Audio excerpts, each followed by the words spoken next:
மானஸ் பக்கங்கள். Hi friends, இது மாலிகாவின் கேளுங்க கதை கேளுங்க. மானஸ் எழுதிய மலரே மௌனமா, அத்தியாயம் 72. வாங்க சார், உட்காருங்க. தனக்கு எதிரில் இருந்த இருக்கைகளை காட்டினார் வக்கீல் பாண்டியன். என்ன திடீர்னு வர சொல்லியிருக்கீங்க? ஏதாச்சும் முக்கியமான விஷயமா என்றார் சிவலிங்கம். ஆமா. இருவரும் ஒருவரை ஒருவர் பார்த்து கொண்டனர். செல்வம் தனிக்குடித்தனம் போயிட்டானாமே, உங்களுக்கு எப்படி தெரியும்? சண்முகம் கேட்டார். அதெல்லாம் இருக்கட்டும் சார். அவனா விருப்பப்பட்டு போனானா, இல்லை வீட்டில் ஏதாச்சும் பிரச்சனையாகி நீங்கள் அவனை வெளியே அனுப்பிட்டீங்களா?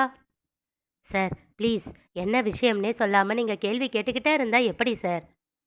எதுக்கு சார் டென்ஷன் ஆகுறீங்க? உங்களுக்கு நல்லது செய்யலாமேன்னு தான் கேட்டேன். ஒருவேளை நீங்கள் அவனை வெளியில் அனுப்பியிருந்து நாளைக்கு அவன் உங்கள் மேலே கேஸ் எதுவும் போட்டுடக்கூடாது இல்லை, அதுக்காகத்தான் உங்களுக்கு வார்னிங் கொடுக்கலாமேன்னு வர சொன்னேன். என்ன சார் சொல்கிறீங்க? எங்களுக்கு புரியல. செல்வம் ஏன் எங்கள் மேலே கேஸ் போடணும்? ஏன்னா அது அவன் வீடு சார். என்னது? பெரியதாக திகைத்தனர் இருவரும். வீடு அப்பா பாரில் தானே சார் இருக்கு என்றார் சிவலிங்கம். உங்கள் அப்பா இறக்கிறதுக்கு முன்னாடி லீகலாக அந்த வீட்டை செல்வத்துக்கு எழுதி வச்சிட்டாரு. நீங்கள் சொல்கிறது நிஜமா சார்? அப்பா எங்ககிட்ட எதுவுமே கேட்கல, சொல்லவும் இல்லையே. உங்கள் யாருக்கும் தெரியாதுன்னு எனக்கும் தெரியும். அவருக்கு உடம்புக்கு முடியாமல் படுக்கையில் விழுந்தப்போ என்னை கூப்பிட்டு அனுப்பினார். மருத்துவமனையில் அனுமதிக்கப்பட்டிருந்த மாசிலாமணியை காணச் சென்றார் பாண்டியன். அப்போது அவரோடு செல்வம் மட்டுமே இருந்தான். செல்வம், நான் இவர்கிட்ட தனியாக பேசணும். நீ கொஞ்ச நேரம் வெளியில இரு. சரி தாத்தா என்று விட்டு வெளியில் சென்று விட்டான். ஒரு உயில் எழுதணும் பாண்டியன். சொல்லுங்க ஐயா, பண்ணிடலாம். எனக்கு அப்புறம் அந்த வீடு செல்வத்துக்கு சேருற மாதிரி உயில் எழுதணும். எழுதிடலாம் ஐயா. அந்த தோப்பும் தோப்பு வீடும் சங்கரிக்கு எழுதணும்.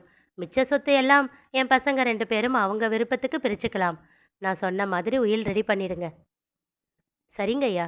வீடு செல்வத்து பேரில் எழுதும்போது நாமினி யார் பேரை போடுறது? சிவலிங்கம் பேரை போட்டுடவா? அதெல்லாம் வேண்டாம், அவன் பேரு மட்டும்தான் அவசரமாக கோரினார் மாசிலாமணி. அப்படி இல்லைங்கய்யா, செல்வம் இன்னும் மைனர் தான்.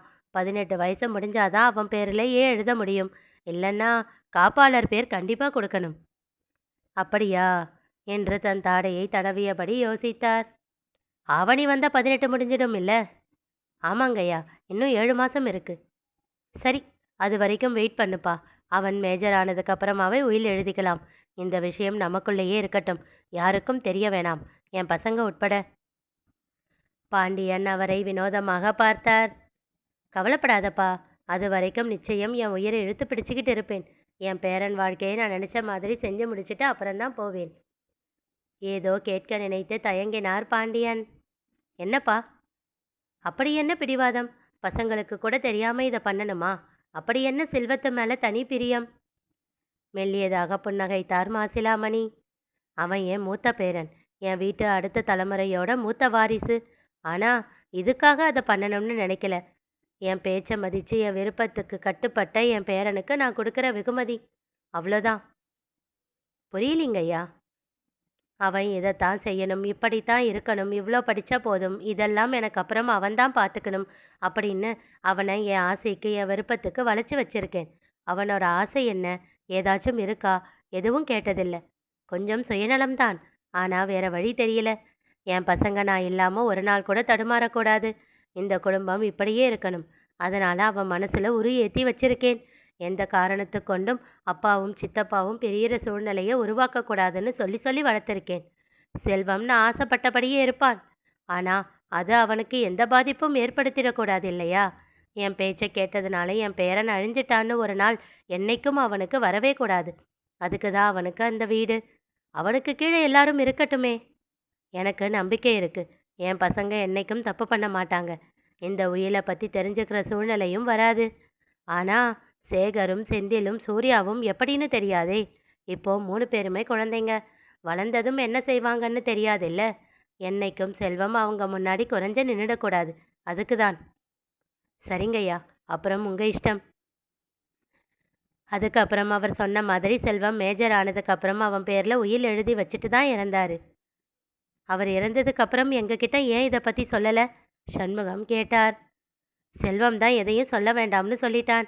என்னைக்காச்சும் பிரச்சனை வந்தா அப்போ பார்த்துக்கலாம்னு சொல்லிட்டான்.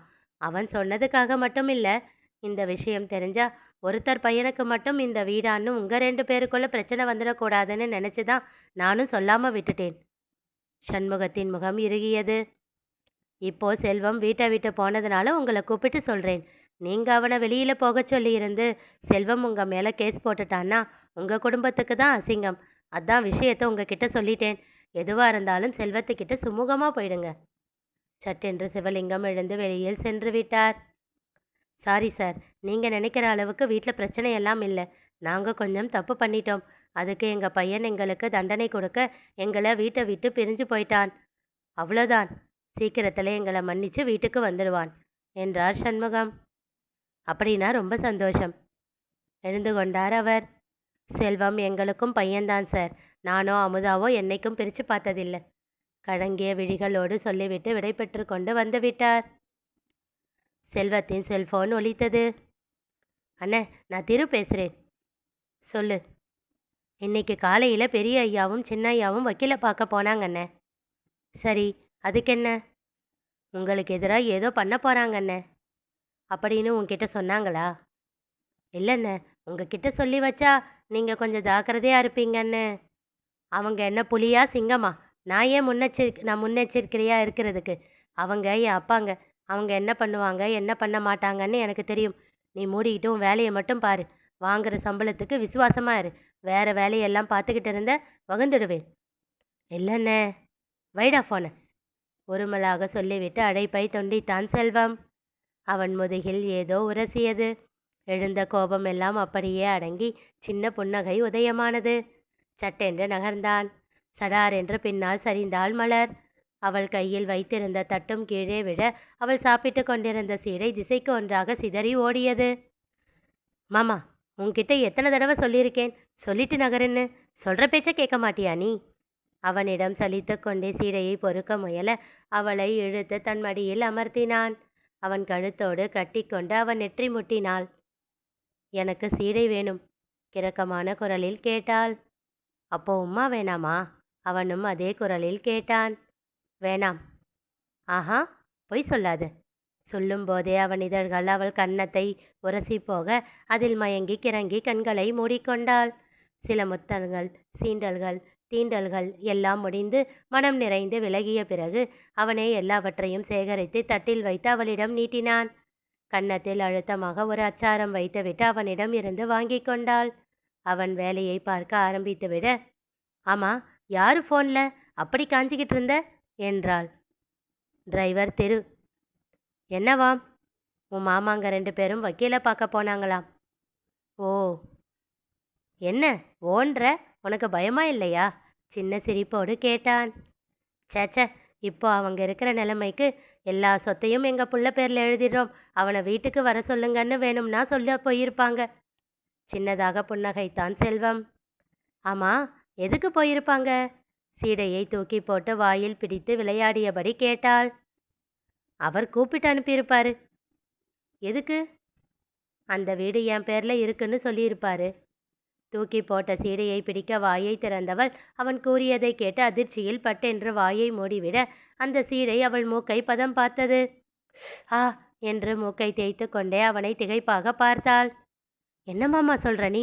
நிஜமாவா? அந்த வீடு உன் பேர்லையா இருக்கு என்றாள். ம், அப்புறம் ஏன் மாமா உன் வீட்டை விட்டுட்டு இந்த வீட்டுக்கு கொட்டிக்கிட்டு வந்த? இந்த வீடுன்னு சொல்லாத, உன் வீடுன்னு சொல்லு மலரு. ஏன் வீடா? ம், தாத்தா எனக்கு அந்த வீட்டை எழுதி வச்ச மாதிரி. ஐ, இதை என் பேருக்கு எழுதி வச்சாரா? ஆர்வமாக அவள் கேட்க சின்ன சிரிப்போடு அவள் நெற்றியில் தட்டினான். ரொம்ப நினப்பு தான். அப்படியே மேடம் என்ன பண்ணி கிழிச்சிங்க உங்கள் பேரில் எழுதி வைக்க? அவரை நெருங்கி நின்று கூட பேச மாட்டீங்க. அது சரி, அவரை பார்த்தாலே பயமாக இருக்கும். நான் என்ன பண்ணுறது? அதை விடு மாமா, இது எப்படி என் வீடு அது சொல்லு. அத்தைக்குன்னே எழுதி வச்சாரு. ஓ, அப்போ அம்மாவோடதுன்னு சொல்லு. என்னதுன்னு எப்படி ஆகும்? அது யாருக்கு வேணும்னாலும் எழுதி கொடுக்கும். நாம் எப்படி சொல்ல முடியும் என்றவள் அவனை நெருங்கி நின்று, மருமகனுக்கு கூட தரலாம் என்றாள். ஆமாம், என்னத்தான் அதுக்கு ரொம்ப பிடிக்கும் பாரு.